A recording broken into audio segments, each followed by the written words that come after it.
ဟမ်လိန်ညာပြောဆိုနေရင်လိန်ညာပြောဆိုနေပြီဆိုတာကိုပေါ်ပြနိုင်တဲ့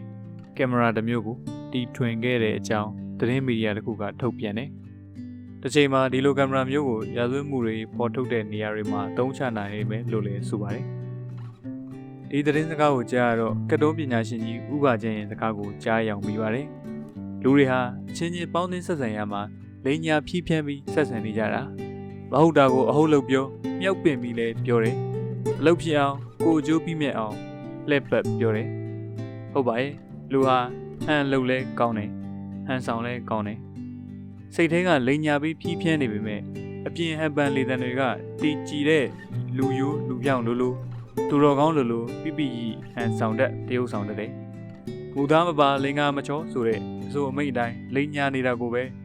လိန်ညာနေတယ်လို့မသိရအောင်အဖုံးအကွဲအလဲအချိုးတွေနဲ့လူလေတွေဟာပြောတတ်ဆိုတတ်တယ်မှန်သောစကားတွေကိုဆိုနေတဲ့လူမှန်လူဖြောင့်ပုံပေါ်အောင်ပေါ်ဆောင်တတ်ကြတယ်။အမြင်ကက်ရင်အမြင်ကက်ကြောင်းကြည့်မရရင်ကြည့်မရတဲ့အကြောင်းအချိုးမပြေရင်အချိုးမပြေတဲ့အကြောင်းပွင့်ပွင့်လင်းလင်းပြောဆိုဆက်ဆံရင်လည်းတဦးနဲ့တဦးခိုက်ရန်ဒေါသတွေဖြစ်ပြီးတက်ကြဖြတ်ကြလို့ဆရာကြီးဥပါချမ်းပြောသလိုအာတုပါချတာနဲ့ပဲအချိန်ကုန်သွားနိုင်တယ်။တကယ်လို့များလိန်ညာပြောဆိုခြင်းကိုပေါ်ထုတ်နိုင်တဲ့ကင်မရာကိုလူတွေအလွယ်တကူသုံးလာနိုင်ရင်ဘယ်လိုဖြစ်ကုန်မလဲ။သူလိန်နာညာတာကိုကလည်းသိကိုလိန်နာညာတာကိုသူကလည်းသိနိုင်တယ်ဆိုရင်မလိန်ဝင့်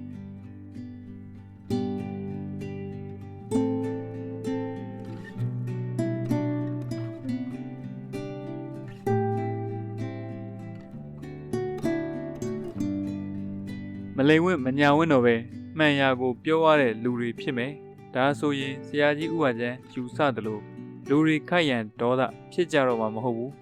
ပြီးတော့ဟန်ကောင်းကောင်းနဲ့လူအချင်းချင်းလက်ပတ်ဖျားယောင်းညင်ကင်းတဲ့လူအဖွဲ့အစည်းဖြစ်လာမယ်စသည်ဖြင့်ပေါ့လေစိတ်ထဲမှာတွေးကြည့်နေမိပါတယ်လူသည်လိန်နိုင်ကောက်နိုင်မှကိုဤချမ်းသာခြင်းစိတ်ဤချမ်းသာခြင်းနဲ့ပြည့်စုံနိုင်သောတတော်ဖြစ်၏စိတ်ထဲတွင်ရှိသမျှကိုပွင့်ဟပြောဆို၍တဦးနှင့်တဦးပွင့်ပွင့်လင်းလင်းဆက်ဆံကြလျင်တဦးကိုတဦးတက်ကြဖြတ်ကြ၍မတာချရသောအလုပ်ဖြင့်အချိန်ကုန်ရမည်ဖြစ်သည်ကတ်တုံးဥပါချံအမှတ်112အင်တာဗျူးဂျာနယ်